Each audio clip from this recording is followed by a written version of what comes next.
지금껏 혼자 애 키우면서 서러운 순간이야 왜 없었겠어요. 그러나 그날은 정말이지 치가 떨리게 수치스럽더라고요.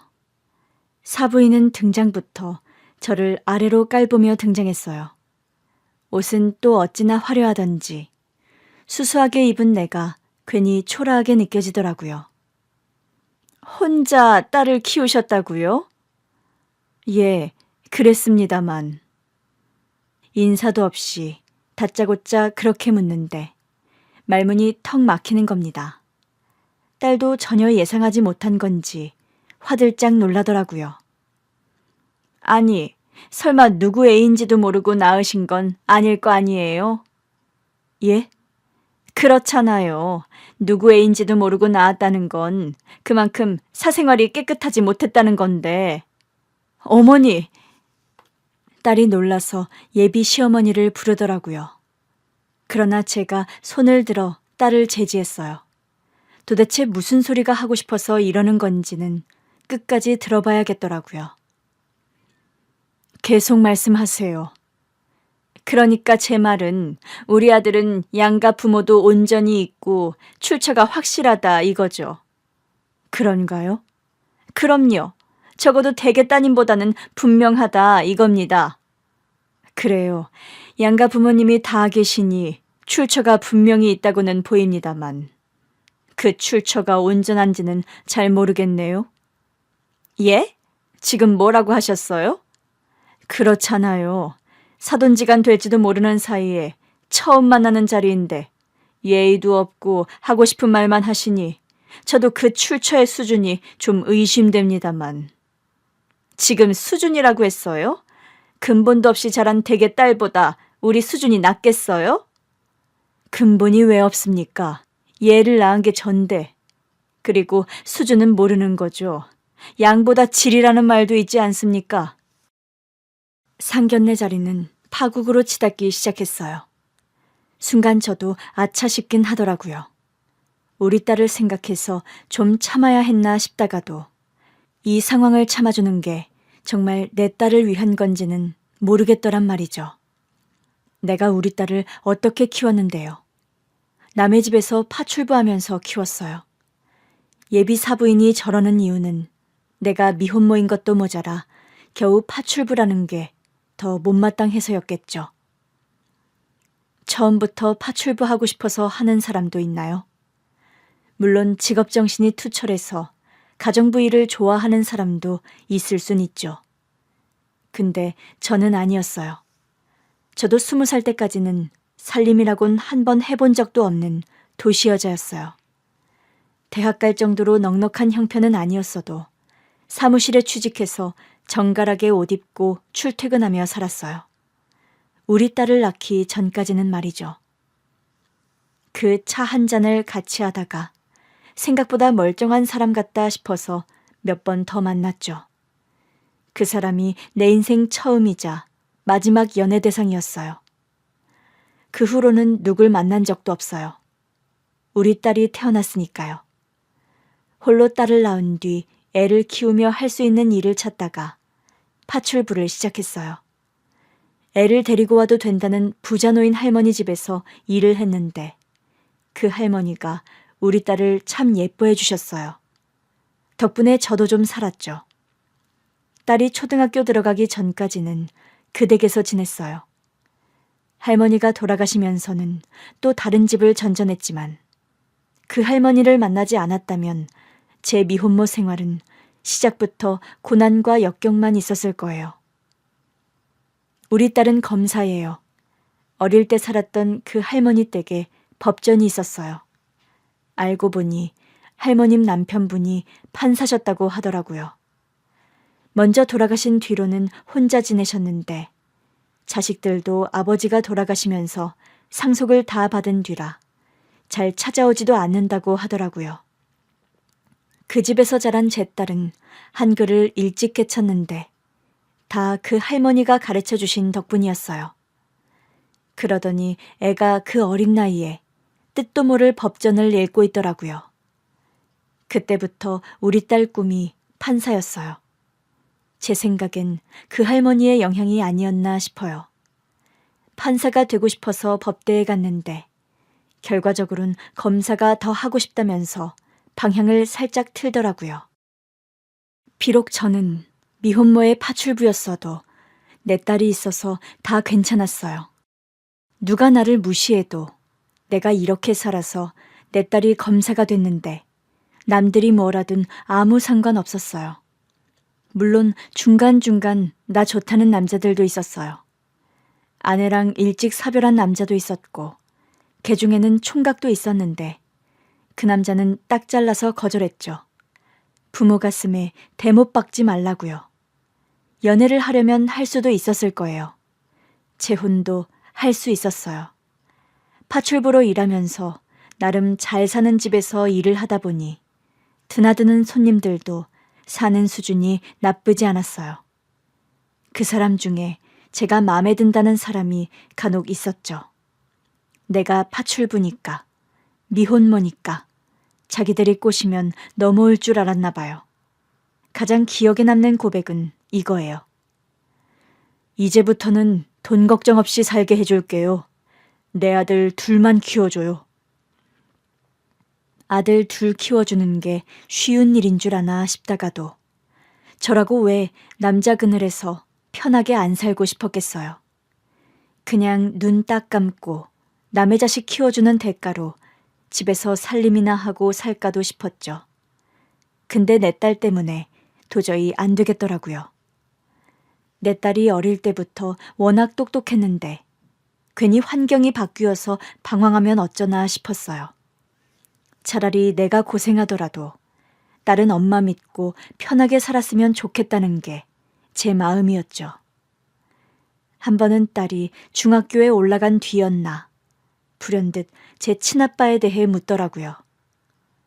난 아빠 없어? 갑자기 그게 궁금해? 지금껏 한 번도 안 묻더니? 엄마가 언젠가는 말해줄 줄 알았지. 근데 안 해주잖아. 사춘기 때라 그랬는지 갑자기 궁금했던 모양이었어요. 그래서 얘기를 들려줬죠. 애아빠는 제가 다니던 사무실 거래처 직원이었는데 오며 가며 마주하다 보니 정이 생겼어요. 처음에는 완전 내 취향은 아니다 싶은 남자였죠. 미숙임, 밥은 먹었어요? 저를 다짜고짜 다방아가씨 부르듯 미숙임이라고 부르더라고요. 처음에는 어이가 없어서 대꾸를 안 하다가 내가 대꾸를 안 하니까 나중에는 코앞까지 와서 아는 척을 하는 거예요. 미숙임, 귓구멍이 막혔어요? 이 남자가 왜 이러나 싶더라고요. 사무실 사람들이 전부 우리를 쳐다보고 있었어요. 왜 이래요? 사람이 말을 거는데 대답을 안 하니까 이러는 거 아닙니까? 사람 같아야 사람 취급을 하죠. 네? 미스김? 여기가 다방이에요? 내가 다방에서 커피 파는 여자냐고요? 그 남자가 어안이 벙벙한 얼굴로 그러더라고요. 아니, 나는 커피 달라고 한 적 없는데. 그리고 이거. 그러면서 자판기 커피 한 잔을 내 책상 위에 내려놓더라고요. 커피 2잔 뽑았는데 자꾸 대답을 안 하니까 미안해요. 내가 말버릇이 잘못돼가지고. 다시는 미스김이라고 안 부를게요. 나중에서야 알았어요. 그 사람 딴에는 친해져 보려고 한 말이었는데 할아버지의 아버지까지 말투가 다 그랬나 봐요. 진심으로 사과는 했지만 솔직히 상종도 하기 싫었어요. 그러다 하루는 사무실 복사기가 고장나서 혼자 낑낑대며 고치고 있는데 도저히 고쳐지질 않는 겁니다. 제가 사무보조라 그런 걸 다 해결해야 했거든요. 우리 때는 뭐 복사기 회사 직원 불러서 수리를 받고 하는 개념도 없었어요. 그냥 막내가 다 알아서 처리하는 게 당연시되는 분위기였죠. 도저히 복사기 수리가 안 돼서 진땀을 빼고 있는데 그 남자가 불쑥 등장한 겁니다. 비켜봐요. 내가 해줄게요. 됐어요. 괜히 일 키우지 말고 저리 가요. 새님같이 생겨서는 무슨 복사기를 고치나 했거든요. 근데 와이셔츠를 걷어붙이더니 뚝딱뚝딱 복사기를 고쳐놓은 겁니다. 건들건들해서는 믿음직스러운 구속이라곤 하나도 없는 줄 알았는데 그 모습을 보니 의외더라고요. 이거 한 번 도와줬다고 밥 사달라 차 사달라 하는 건 아니겠지 하고 있었는데 웬일로 별말 없이 조용히 나가더라고요. 미스김 사건 이후 말수도 준 것 같고 저한테 장난스럽게 말도 안 걸던 참이라 좀 이상했어요. 그러던 사람이 또 너무 안 그러니까 내가 너무 기를 눌러놨나 싶어 신경도 쓰이더라고요. 그러다 결국 눈이 맞았어요. 제가 결국 먼저 말을 걸었거든요. 도대체 나한테 왜 그러느냐 그러니까 불편해하는 것 같아서 그냥 말 안 걸었는데 뭘 또 잘못했냐고 되묻더라고요. 뭐 잘못한 건 아니다 그랬더니 그럼 차 한 잔 같이 할 수 있냐고 치고 들어오더라고요. 그게 시작이었어. 뭐야? 완전 로코네? 코로? 로맨틱 코미디. 근데 결혼은 안 한 거야? 엄마 미혼모잖아. 이 말을 해줘야 하나 말아야 하나 고민이 많이 되더라고요. 그래도 딸도 다 컸으니 사실을 알아야 저를 원망 안 할 것 같았어요. 바람 피웠어. 어? 너 가진 거 알고 말했더니 결혼하자고 하더라고. 그 말만 믿고 태교 열심히 하면서 결혼 준비에 몰두했는데 자기 회사 여직원이랑 바람을 피웠더라고. 어떻게 알았는데? 그때 우리가 이미 같이 살기 시작했거든. 네 아파 자취방에서. 한 번은 일이 많다고 늦는다길래 잠들었다가 일어난 것 같아.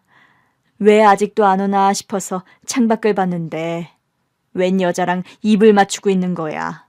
자세히 보니 자기 회사 여직원이더라고. 아니, 대체 왜 자취방 앞까지 와서 그런 일을 벌인 거야?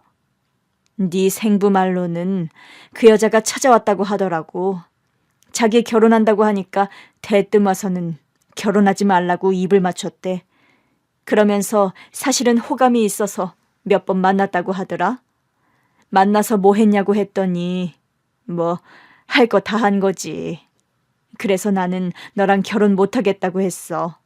역겨워서 못하겠더라고. 그랬구나. 젊은 남자였잖아. 그럴 수는 있다고 생각해.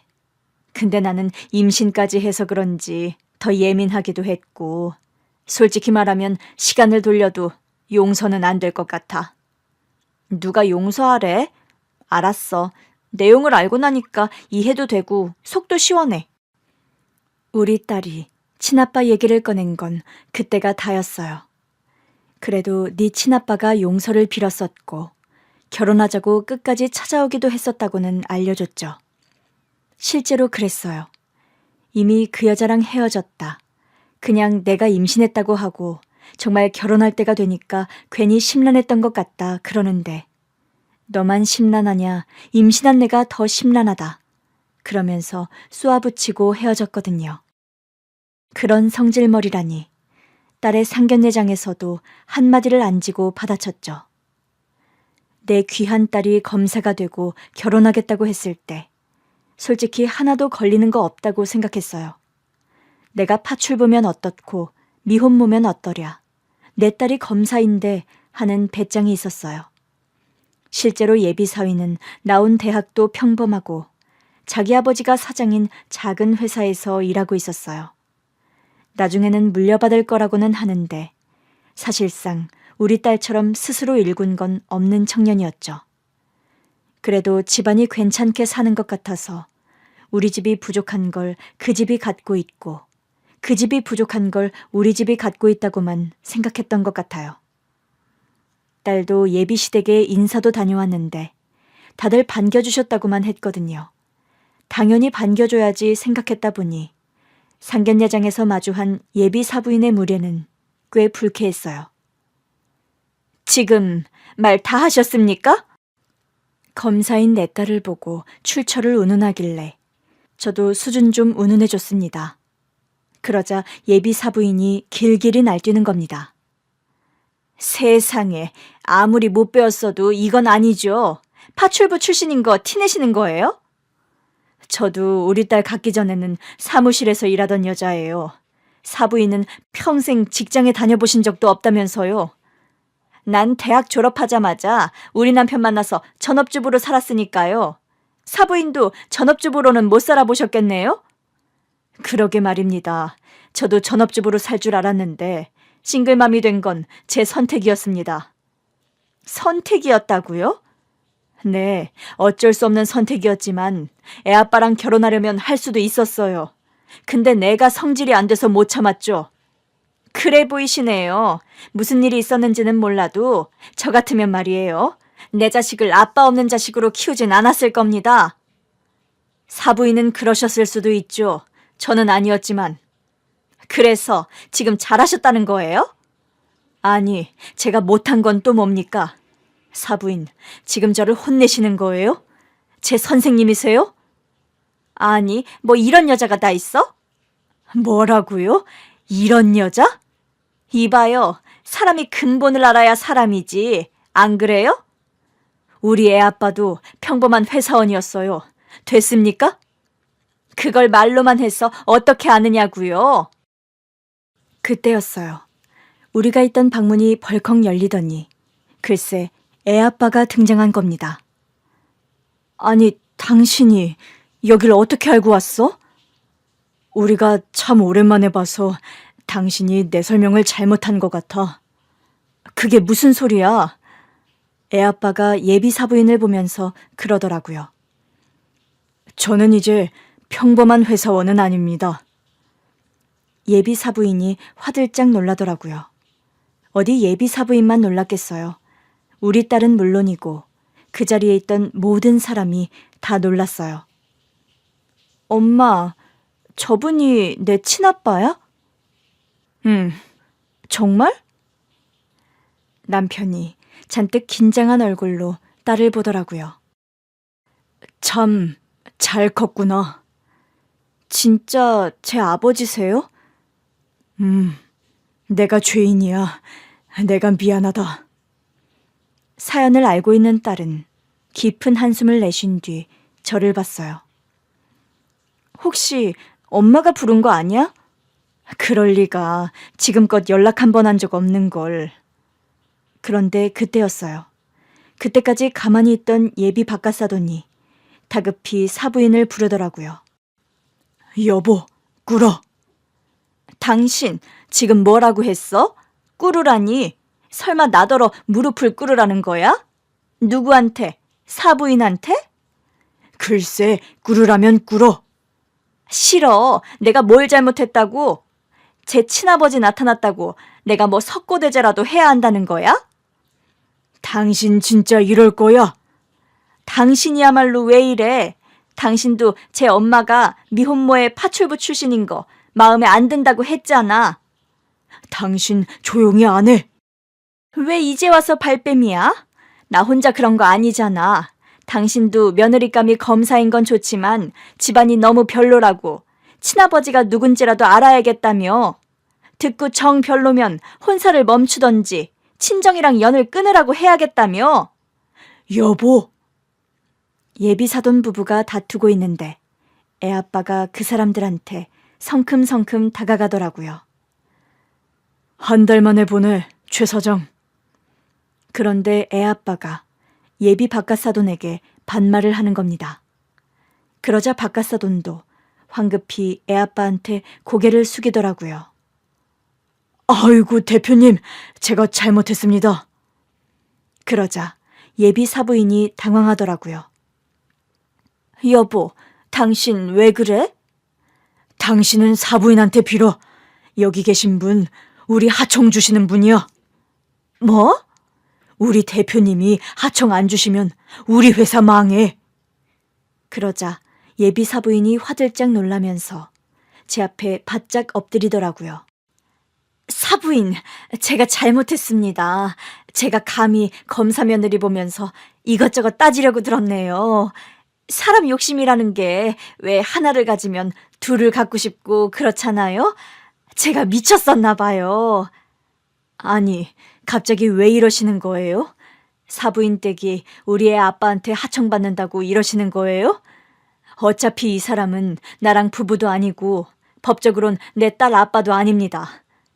사부인도 참, 지금 그게 중요한 게 아니잖아요. 대표님 표정 좀 보세요. 애 아빠 얼굴이 시뻘겋게 달아올라 있더라고요. 화가 머리끝까지 났을 때 표정이긴 한데 제 입장에서는 저 인간이 갑자기 등장한 게 더 의아했어요. 당신 어떻게 여기 온 거야? 어떻게 알고? 혹시 우리 어떻게 사는지 다 알아보고 있었어? 미안해. 사실 다 알고 있었어. 우리 딸이 검사된 것도 결혼 앞둔 것도. 뭐? 그럼 우리 어디 사는지도 알고 있었어? 당신이 사는 전셋집 얼마 전에 내가 샀어. 뭐야, 주인 바뀌었다더니 그 집도 당신이 산 거라고? 내가 사놓으면 당신이 평생 살 수 있으니까 내가 그렇게 해주려고 했지. 아니, 이게 지금 뭐 하자는 거야? 도둑도 아니고 슬금슬금 우리 모녀 삶에 끼어들겠다는 거야? 그건 아닌데 그냥 조용히 도와주려고만 했는데 옆방에서 가만히 듣고 있자니까 어이가 없잖아. 혹시 예비 사돈댁이 당신 회사 하청인 것도 알고 있었어? 알고 있었지. 근데 이런 사람들일 줄은 몰랐지. 예비 사돈 부부가 고개도 못 들고 쩔쩔매더라고요. 그러자 예비 사위까지 애 아빠 앞에 무릎을 꿇었어요. 장인어른, 저를 봐서 한 번만 용서해 주십시오. 아니, 내가 뭐 용서하고 말고 할 자격이 있는 건 아닌데 자네 뭘 보고 용서하라는 거야? 저 정말 따님을 사랑하고 있습니다. 우리 딸 어떤 점이 좋았는데? 네? 그게 제가 회사 일 때문에 법원에 갔다가 첫눈에 반했습니다. 우리 딸이 검사라는 걸 알고 좋아했다는 거네. 그렇죠. 그렇긴 한데 행복하게 해주고 싶었어요. 우리 딸이 검사인데 자네도 행복할 것 같았겠지? 예? 자네 아버지한테 얘기 많이 들었거든. 공부를 하도 못해서 겨우 대학에 갔다고 하더군. 그래도 가서는 열심히 하고 있다고. 언젠가는 실력이 되면 자기 회사도 물려줄 생각이라기에 잘 됐었다고 했었지. 물론 그 멍청이가 내 딸 남편감이 될 줄은 몰랐지만 말이야. 아빠, 도대체 무슨 얘기를 하고 다닌 거야? 아니, 네가 좀 속을 썩였었어? 공부도 안 하지 이상한 애들이랑 다니면서 술 먹고 다니지. 아빠! 그제야 예비 바깥사돈이 자기 입을 틀어막더라고요. 저는 어이가 없어서 딸에게 물었습니다. 너, 네 신랑감이 술 안 마셔서 좋다고 하지 않았어? 딸도 어이가 없는 표정이더라고요.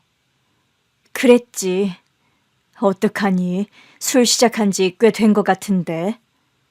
딸이 기가 차다는 듯 자기 예비 신랑한테 묻더라고요. 술 한 잔도 못 마신다며. 그게 지금은 그래. 한 잔도 못 마셔. 하도 오래 안 마셨더니. 내가 어릴 때 실수를 좀 했어. 그때는 왜 그렇게 반항해하고 싶던지. 그런데 딸이 한숨을 내쉬더라고요. 지난번에 전화했는데 친구가 받더라. 언제? 자기 만취해서 쓰러져 있다고 좀 데리러 와주면 안 되냐고 그러는데 바쁘다고 하고 끊었어. 내가 거짓말한 거 알고 있었다고? 왜 거짓말한 건지가 궁금하던데? 그날 진짜 오랜만에 마신 거야. 근데 왜 안 물어봤어? 일이 바빠서 깜빡하고 있었어. 결혼하기로 한 남자니까 웬만하면 믿고 싶었거든. 바람 피운 것만 아니면 괜찮다고 생각하려고 했어. 그러면서 딸이 슬쩍 제 아빠를 보더라고요. 애 아빠는 잽싸게 눈을 피했죠. 근데 나한테는 모범생이었다고 했잖아. 그저 공부만 열심히 했는데 성적이 안 나와서 스트레스가 많았다며. 우리 딸의 말에 예비 사돈 부부가 자기들도 모르게 푹 하고 웃음을 터뜨리더라고요. 자기 아들의 거짓말이 자기들이 듣기에도 웃겼던 모양이에요. 그러나 우리 딸은 머리끝까지 화가 뻗쳐 있었죠. 진짜 어이가 없다. 대체 그런 거짓말은 왜 한 건데? 내가 자기보다 학력이 부족하잖아. 이렇게라도 안 하면 자기가 날 안 받아줄 것 같아서. 내가 그런 사람으로 보여? 아니지. 자기가 나를 조건으로 보고 있으니까 그랬겠지. 어? 내가 검사 아니었어도 나랑 결혼했을 것 같아? 그걸 말이라고 해. 나 진짜 첫눈에 반했다니까. 거짓말. 거짓말 아니야. 자기가 내 조건을 보니까 나도 자기 조건에 연연할 거라고 생각한 거잖아. 그게 아니면 왜 거짓말을 해? 아버님 회사도 뭐 하청이라고? 나한테는 어엿한 중소기업이라고 하지 않았어? 그냥 우리 엄마한테는 작은 회사라고 하자고 겸손하게 말하고 싶다고 했었잖아. 근데 진짜 겸손한 규모였던 거네? 아니, 그게 자기한테 그 정도는 된다고 해야 자기도 나를 믿고 결혼할 것 같으니까. 이것 봐.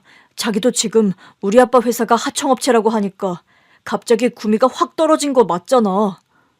구미가 떨어져? 내가 지금 물건 사는 거야? 자기 조건 보고 구미가 당기고 말고 하게? 그래서 자기는 내 이 모든 조건을 보고도 결혼할 생각이 있다고? 아니, 생각해봐야 할 것 같아. 그것 봐. 내가 거짓말 안 했으면 여기까지 오지도 못했을 거라고. 아니, 조건 때문이 아니라 자기가 나한테 거짓말을 했기 때문에 다시 생각하는 거야. 도대체 날 뭐로 본 거야? 그래, 너 좋은 대학 나왔고 검사야. 나도 알아. 그래서 우리도 최대한 네 흠잡아서 동등한 입장에서 결혼식 치르려고 했어. 뭐? 내 흠을 일부러 잡았다고? 자기 흠이라도 강조해야 결혼이 될 것 같으니까 그랬지. 너 지금 우리 엄마를 내 흠이라고 한 거니? 예비 사위가 또 당황하더라고요. 세상 사람들 기준에서 보면 흠으로 보일 수 있는 거니까 나는 절대 장모님이 흠이라고 생각 안 하는데 내가 못났다 보니까 그렇게라도 흠을 잡으려고 했다는 거지. 그래, 너는 우리 아빠 회사 하청업체 아들이라 좋겠다. 너 지금 눈에는 눈, 이에는 이다 이거야? 그래, 너도 무시당하니까 기분 더럽지? 그러니까 누가 우리 엄마 무시하래? 너도 똑같이 느껴보라고 흉내 좀 내봤다. 나는 네가 구멍가게집 아들이었다고 해도 상관이 없었을 거야. 나한테 속이는 거 없이 정직하기만 했다면. 내가 너랑 왜 사귀었는데 법원에서 처음 보고 첫눈에 반했다고 쫓아다니는 정성이 갸륵해서 순수한 사람이다 싶어서 만나기 시작했어. 우리 엄마는 미혼모가 파출부하신다고 하니까 어머니가 고생 많으셨겠다면서 눈물까지 글썽이는 널 보면서 결혼해도 좋겠다 싶었다고. 그런데 뒤에서는 우리 엄마를 흉보고 있었던 거야? 어떻게든 내 흠을 잡아서 너처럼 볼 것 없는 남자한테 어울리는 여자로 만들려고 했다고? 너 진짜 최악이구나. 세상에서 가장 못났어. 분위기가 그쯤 되자 애아빠가 나서더라고요. 내가 뭐 나설 입장은 아니지만 그래도 이 상견례는 여기서 끝내는 게 좋겠네요. 최 사장, 가족들 데리고 먼저 일어나요. 대표님, 저희가 해명할 기회를 좀 더 주십시오. 일단은 파합시다. 이대로는 서로 더 안 좋은 소리만 할 것 같으니까. 결국 그 집 식구들이 먼저 나갔고 저도 자리에서 일어났어요. 우리라고 뭐 더 할 말 있어? 우리도 가자. 딸에게 말했는데 딸이 자리에서 꿈쩍 않고 한숨만 내쉬더라고요. 그러자 애아빠가 말했어요. 그러지 말고 좀 앉아. 나도 어렵게 온 거야. 원래는 나설 생각은 절대 없었는데 저 인간들 하는 소리가 하도 어이가 없어서 홧김에 나섰어. 애아빠가 딸을 보며 말했어요. 내가 미안하다. 일단은 얌전히 있다가 따로 손을 봐줘야 했는데. 딸이 그제야 고개를 들더라고요. 제 아빠시라고요? 참 가까이 계셨네요. 거기다 중소기업 대표시라니. 하청까지 두실 정도면 규모가 꽤 되나 봐요? 엄마랑 헤어지고 나서 사업을 시작했는데 꾸준히 하다 보니 이렇게 됐어. 그렇게 잘 사셨으면 양육비라도 주시지 그랬어요? 우리 엄마가 얼마나 고생하면서 절 키우셨는데요. 그 얘기는 제가 해야겠더라고요. 딸, 그건 엄마가 안 바랐어. 왜? 헤어질 때 말했어. 내 딸이니까 절대 숟가락 얹을 생각하지 말라고. 내 딸이고 내가 키울 거니까 네 자식이라는 걸 잊으라고 했거든. 그렇다고 해도 이렇게 나타나실 거면 애초에 엄마 좀 도와주던가. 딸이 속상해하더라고요. 그러자 애 아빠가 그랬어요. 그래, 맞아. 내가 지은 죄가 커서 용기가 없었어. 내가 좀 더 용기 냈으면 네 엄마도 편해졌을 텐데. 내가 미안하다. 딸이 자리에서 일어나더라고요. 저도 따라 일어나려고 했더니 딸이 저를 다시 앉혔어요. 엄마도 그만 자존심 부리고 더 얘기 나누고 와. 내가 무슨 자존심을 부렸다고 그래. 맞잖아. 솔직히 오늘 아빠가 도와주신 거잖아.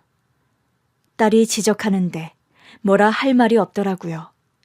결국 딸이 먼저 나가고 애아빠랑 저만 남았어요. 괜히 생수만 벌컥벌컥 마시게 되더라고요. 왜 말이 없어? 할 말 있으면 얼른 해. 나도 피곤해. 내가 잘못했어. 또 그 얘기야? 벌써 30년 가까이 된 일을 또 얘기하겠다고? 평생 속죄해도 부족하지. 내 애 가진 여자를 두고 바람을 피웠으니. 그래서 그 여자랑 결혼은 했고? 결혼은 무슨. 말했잖아. 그때 이미 헤어졌었는데 찾아왔던 거라고. 그거 다 사실이었어. 사실이었다고? 당신은 안 믿는 눈치였지만 정말이었어. 그러면 뭐해. 당신 애 가진 날 두고 신뢰를 깨는 행동을 이미 다 한 거잖아. 내가 가장이 된다는 생각에 심란해서 그냥 기분 전환 삼아서 몇 번 만났는데. 뭐? 그냥 만나? 그렇게 말한다고 바람이 아닌 게 돼? 그래, 내가 용서받을 수 없다는 거 알아. 그때도 당신이 그렇게 묻는데 당신이 얼마나 비참할까 싶어서 말문이 막혔었어. 내가 어떤 잘못을 했는지 그제야 알겠더라고. 알긴 하네. 아무튼 그 여자랑은 헤어졌어도 결국 다른 여자랑 살았을 거 아니야. 그러면서 여긴 왜 나타나? 우리 사는 건 왜 보고 있고? 혼자 살았어. 뭐? 당신도 혼자 살았더라. 애 아빠가 지금껏 결혼을 안 했다고 하더라고요. 아니, 그 능글맞던 사람이 회사 대표까지 되고선 왜 혼자 사는데? 속죄의 의미였지. 내 자식이랑 아내 될 뻔했던 여자를 배신한 주제에 어떻게 또 결혼을 꿈꿨겠어. 그냥 언젠가 내 가족들 만날 생각만 하면서 일만 했어. 누가 당신 가족이야? 당신이랑 우리 딸이 내 가족이지. 그 후로는 연애도 한 번 한 적 없어. 왜? 아니지. 그건 당신이 알아서 할 일이고 내가 뭐 알아야 돼? 그래, 당신이 알 건 없지. 내 말이 다 믿기지 않을 수도 있고. 근데 사실이야. 나는 당신밖에 없었어. 바람이나 안 피우고 말했으면. 그렇지. 당신으로선 아무것도 이해가 안 되겠지. 알아. 그래서 뭐 어쩌자는 건데. 이제와 우리 앞에 짜잔 하고 등장하면 내가 뭐 고마울 줄 알았어? 그래도 아까는 좀 쓸모 있지 않았어? 당신이 안 나섰었어도 내 선에서도 충분히 상대할 수 있었어. 하긴 당신 참 당당해서 좋더라. 내가 내 자식 이렇게 키웠는데 무슨 일을 했든 혼자 키웠든 내 자식이 내 업적이다 이거잖아. 당연하지.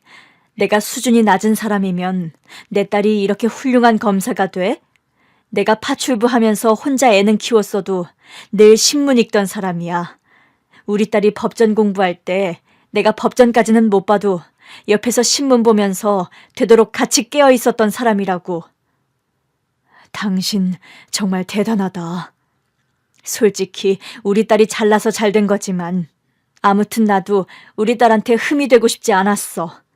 남들이 보기엔 흠이어도 적어도 내 딸한테는 떳떳했다는 말이야. 그래, 그런 것 같아. 제 말을 다 수긍하고 있는 애아빠를 보는데 마음이 좀 누그러지긴 하더라고요. 그래, 오늘은 고마웠어. 자기는 남편 있다고 떽떽거리는데 솔직히 기가 좀 죽을 뻔했거든. 어떻게 당신 회사 하청이래? 참 기가 막힌 우연이네. 결국 우리가 다시 만나려고 그런 거 아닐까? 어디서 또 수작이야?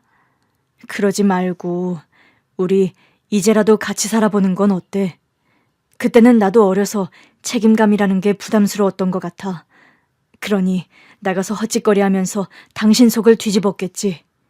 근데 지금 와보니 내가 책임지고 싶은 사람이 있다는 게 행복이더라고. 나는 평생 그 행복을 모르고 살았어. 그 행복은 꼭 당신이랑 우리 딸이랑 누리고 싶었으니까. 누가 누리지 말래?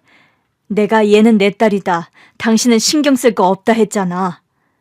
그래. 그래서 우리 딸이 법대 들어가고 나니까 차마 연락을 못 하겠더라. 그게 무슨 소리야? 그 즈음에 회사가 탄탄하게 자리 잡았거든. 이제 뭐든 해줄 수 있겠다 싶어서 당신이랑 우리 애를 찾기 시작했는데 글쎄 애가 법대까지 들어갔더라고. 당신 혼자 훌륭하게 키워낸 거잖아. 거기다 대고 어떻게 연락을 해. 맘 같아선 등록금이고 뭐고 다 대주고 싶었지. 근데 당신이 날 가만둘 것 같지 않더라고. 아까 한 말처럼 어디 있다가 이제 와서 밥숟갈을 얻냐고 혼낼 것 같았어. 지금은 안 혼날 것 같아? 지금도 마찬가지야. 그래, 알았어. 내가 계속 혼날 테니까 당신도 맺혀 있는 거 다 풀고 나면 나 좀 한 번 더 생각해줘. 나 이제 당신한테 뭐든 다 해줄 수 있어. 우리 딸한테도 좋은 아빠까진 아니어도 아빠 노릇은 할 수 있어. 적어도 저런 집에서 우리 딸 환경 무시하면서 함부로 말하지 못할 거야. 애아빠의 말은 다 진심 같았어요. 솔직히 오랜만에 보는데 그때만큼 밉지도 않았고요. 다만 마무리가 안 좋았다 보니 습관처럼 자꾸 화를 내게 되더라고요. 애아빠랑 헤어지고 집에 왔더니 딸이 와 있었어요. 일하러 안 갔어? 상견례 끝나고도 가봐야 한다더니. 그러려고 했는데 어떻게 그래. 갑자기 아빠가 나타나는데. 하긴 넌 궁금한 게 많겠지. 내가 궁금한 건 딱 하나야. 엄마 마음. 내 마음이 뭐? 아까 보니까 아빠가 엄마 보는 눈빛이 애틋하던데? 그래서 재결합이라도 하라고? 둘이 결혼도 한 적 없잖아. 재결합이 아니라 진짜 시작이겠지. 넌 바람 피운 아빠라도 좋아? 혼자신 것 같던데. 맞아, 혼자라더라. 꽤 오래전 일이잖아. 사실 나는 엄마 때문에 그래. 내가 왜? 혼자 나 키우느라 평생 파출부하면서 고생만 했잖아. 내가 검사 되고도 나한테 짐 되기 싫다고 일도 안 관두고. 그러게 파출부라도 관뒀어야 그런 소리를 안 들을까 싶긴 하더라. 난 엄마가 파출부인 건 아무렇지도 않아. 그런 남자를 믿고 결혼까지 하려고 했다는 게 좀 충격적인 거지. 엄마 딸 헛똑똑인가 봐. 누가 우리 딸더러 헛똑똑이래? 맞잖아, 나 헛똑똑이. 남자 보는 눈이 없었네. 아빠가 없이 자라서 그런가? 그건 그럴 수도 있지. 우리 모녀는 잠깐 시무룩해졌어요. 황당한 상견례를 겪고 난 뒤라 둘 다 많이 싱숭생숭했던 것 같아요. 그러나 곧 딸이 맛있는 저녁을 먹자며 나가자고 하더라고요. 딸과 함께 좋은 데서 맛있는 걸 먹고 오니 기분이 좀 나아지긴 하더라고요. 그 사이 아빠에게서 문자가 와 있었어요. 애는 좀 어때? 그래서 답장을 보내줬죠. 저도 힘들 텐데 나 위로하겠다고 맛있는 거 사줬어. 파출부는 관둘까 봐. 우리 애가 검사되고 나서 관두라고 그렇게 노래를 불렀는데 내가 고집을 피웠거든. 애한테 짐되기 싫어서. 1분도 안 지나서 답이 오더라고요. 그럼 당신 힘드니까 그건 그만해도 되지. 당신 딸한테 짐될 거 없어. 이제 내가 있잖아. 옛날 버릇이 그대로 나오더라고요.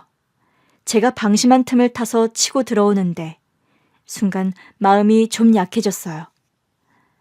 당신 집은 어딘데? 한번 와볼래?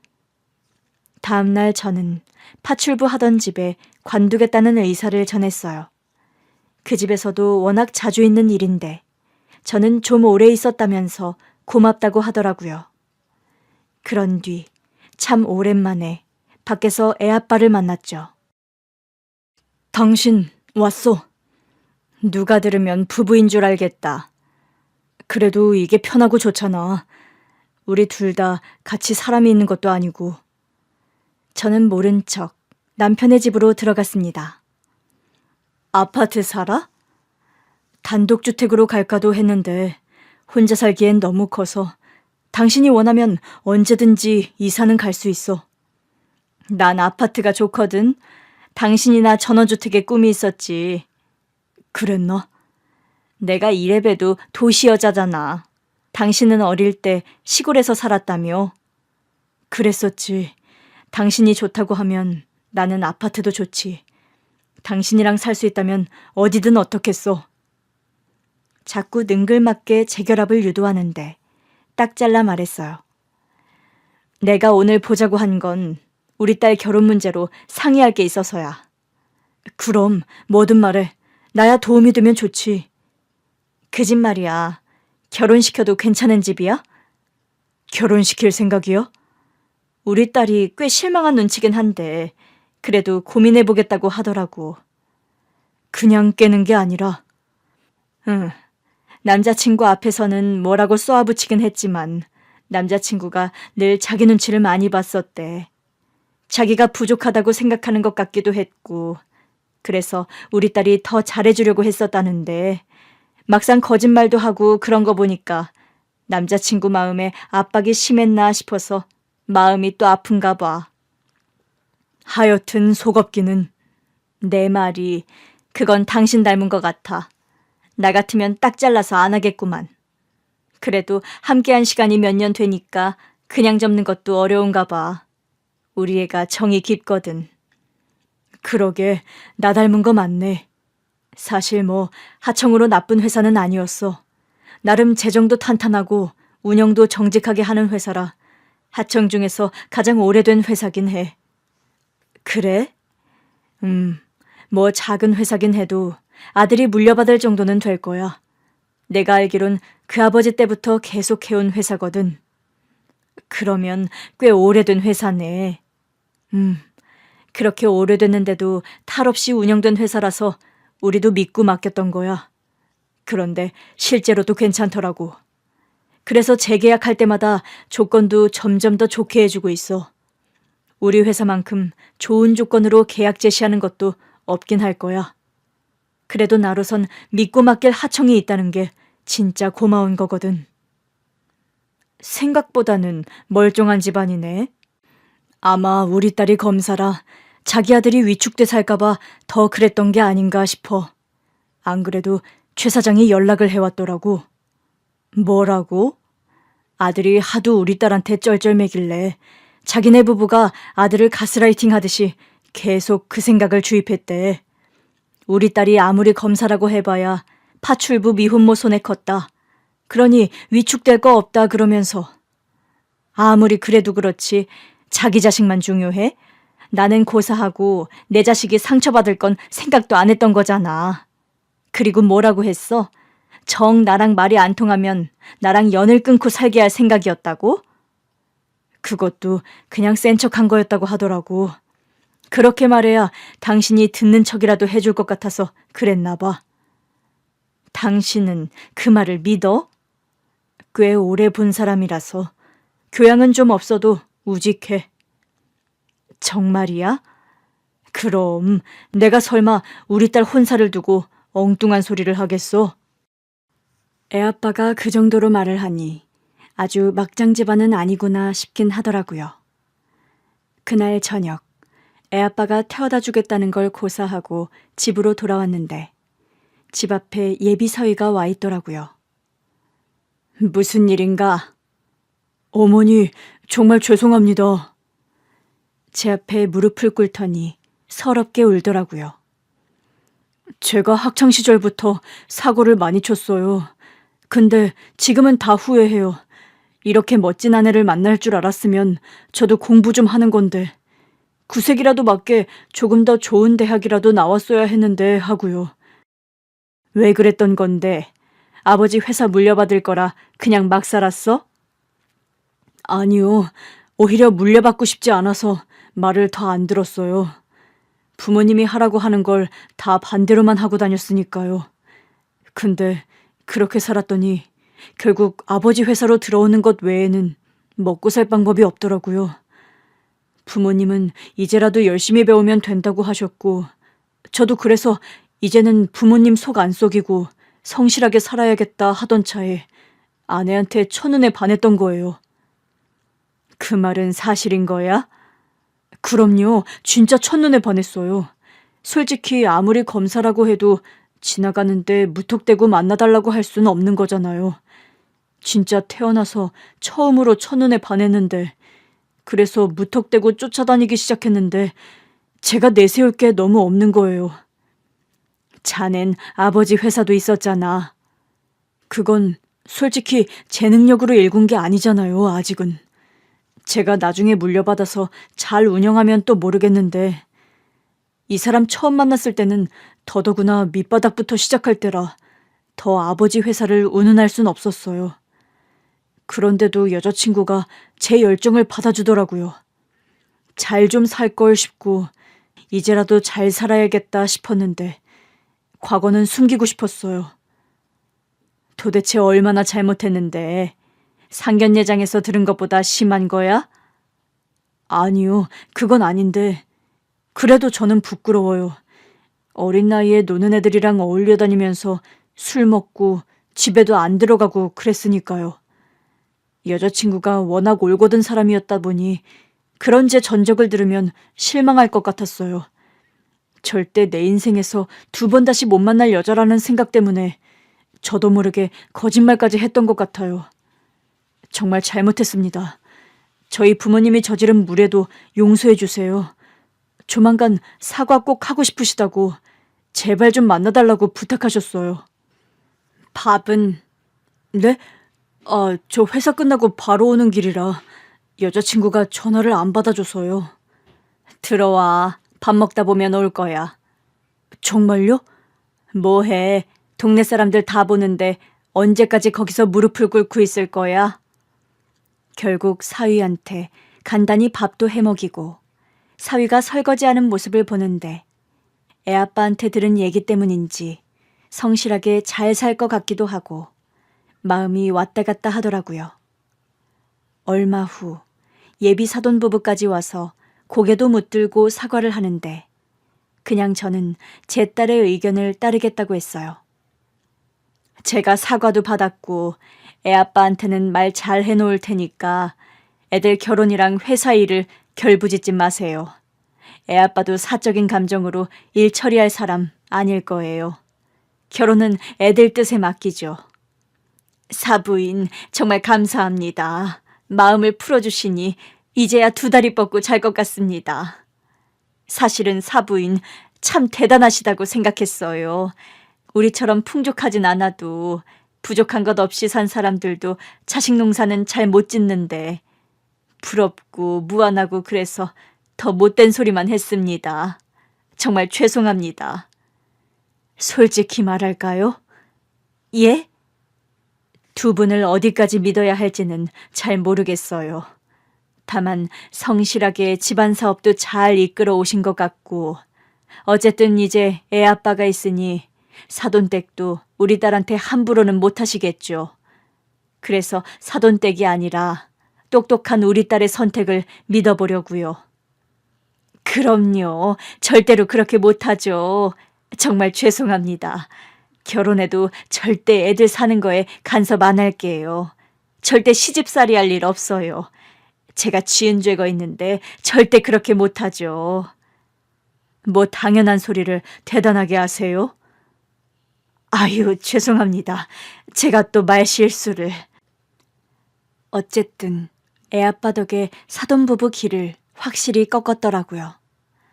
그래도 내 딸 시부모가 될지 모르는데 못되게 굴 필요는 없다고 생각했어요. 사람 일이 또 어떻게 될지 알 수 없는 거고요. 저도 정중하게 부탁했습니다. 이쯤 했으면 저도 속상한 건 다 푼 것 같아요. 서로 마음 상한 건 이만 풀지요. 자식들끼리 결혼하게 된다면 우리도 가족인데 실수도 덮어주는 게 가족이잖아요. 제가 우리 며느리한테 정말 잘하겠습니다. 우리 검사 며느님 일하는데 지장 안 가게 애들도 제가 다 키워줄게요. 그것도 애들이 알아서 할 일이죠 뭐. 노인애들 병나요. 적당히만 하자고요. 그런가요? 그래도 검사가 그냥 되는 것도 아니고 도와줘야죠. 우리 며느리가 나중에 큰일 할 수도 있는 거잖아요. 우리 아들더러 이제는 네 마누라 잘난 거 받아들이고 외조 잘하라고 했어요. 결국 우리 딸은 결혼했어요. 그 집 식구들이 줄줄 찾아와 속죄했다고 하니 결국 딸도 못 이기는 척 넘어가더라고요. 애아빠는 딸의 신혼집으로 비싼 주상복합 아파트를 선물해줬어요. 물론 그렇다고 우리가 합친 건 아니었습니다. 애아빠랑 저도 꽤 오래 대화를 나눴었어요. 그러나 제 결론은 이랬습니다. 이제 지난 일이니까 다 잊고 우리 딸 엄마 아빠로 잘 지내자. 정말 그래야겠소? 이제 와서 둘이 살림을 합치고 하는 건 좀 아닌 것 같아. 용서는 하지만 우리 인연은 이 정도가 적당하지 않나 싶어. 깨진 그릇을 다시 붙인다고 자국이 없어지는 것도 아니잖아. 내가 시기를 놓쳤지. 알아. 똑 부러지는 당신다운 결정이네. 그러자 애아빠가 저한테 건물을 증여해주고 싶다고 하더라고요. 월세로도 충분히 생활할 수 있을 거야. 당신 주려고 했던 거니까 받아둬. 우리 딸 키우느라 고생만 했잖아. 이제는 당신 하고 싶은 거 하면서 자유롭게 살았으면 좋겠어. 처음에는 망설였는데 우리 딸도 받으라고 하더라고요. 그래도 자기 아빠가 주는 건데 뭐 어떠냐면서요. 엄마, 이제라도 엄마가 한 마음고생, 나 혼자 키운 보상을 받는다고 생각해. 그걸 줘야 한다면 아빠가 주는 게 맞잖아. 너 아빠한테 지령받고 이러는 거지? 어떻게 알았어? 요즘 부녀지간이 아주 정답더라. 둘이 밥도 먹으러 다니는 것 같고. 사실 우리 신혼집도 내가 골랐는데? 뭐? 네가 그 비싼 집을 사달라고 했다고? 아빠는 평창동에 저택 얻어준다고 했었어. 내가 그나마 저렴한 데로 고른 거야. 우리 딸은 친아빠를 만나더니 스케일이 커졌더라고요. 저만 아직도 100원, 200원이라도 아껴서 사는 억척주부인 것 같아요. 애아빠가 월세로도 먹고 살 수 있는 건물을 증여해 줬는데도 돈 아끼는 버릇은 고칠 수가 없더라고요. 그래도 그 덕에 일 안 하고 봉사활동하면서 자유롭게 살고 있으니 애아빠의 덕을 크게 보긴 했죠. 봉사활동 안 하는 날엔 여기저기 다니면서 배우고 싶었던 것도 배우는데 얼마 전에 킨츠키 공예라는 걸 알게 됐어요. 깨진 도자기를 금으로 이어붙이는 예술이더라고요. 비록 깨진 자리는 남아도 금으로 이어붙이니 또 하나의 작품이 되대요. 그걸 보는데 그게 꼭 저랑 애아빠 사이 같더라고요. 같이 살진 않아도 가족 같고 오히려 같이 살려고 했을 때보다 더 잘 지내고 있으니 충분히 좋은 사이가 아닌가 싶어요. 그래서 이제는 명절에 애아빠까지 우리 집으로 와서 다 같이 지내요. 나중에 우리 딸이 손주 낳으면 할아버지로도 소개하려고요. 그렇게 한 집에서 명절도 보내고 나중에 손주 볼 생각까지 하면 이게 뭐 하는 건가 싶다가도 결국 딸로 맺어진 가족이잖아요. 없는 것보단 있는 게 든든하긴 하더라고요. 우리 딸도 내색은 안 했어도 아빠의 품이 그리웠던 건지 아빠 앞에서는 어리광도 피우더라고요. 고생하며 산 딸도 잘 컸고 이제는 경제적인 자유도 생겼으니 우리 가족의 건강과 행복을 기원하면서 좋은 일도 더 많이 하며 살려고요. 그래서 이왕이면 돌아온 애아빠도 건강하게 살아서 우리 딸의 곁을 오래오래 지켜주었으면 해요.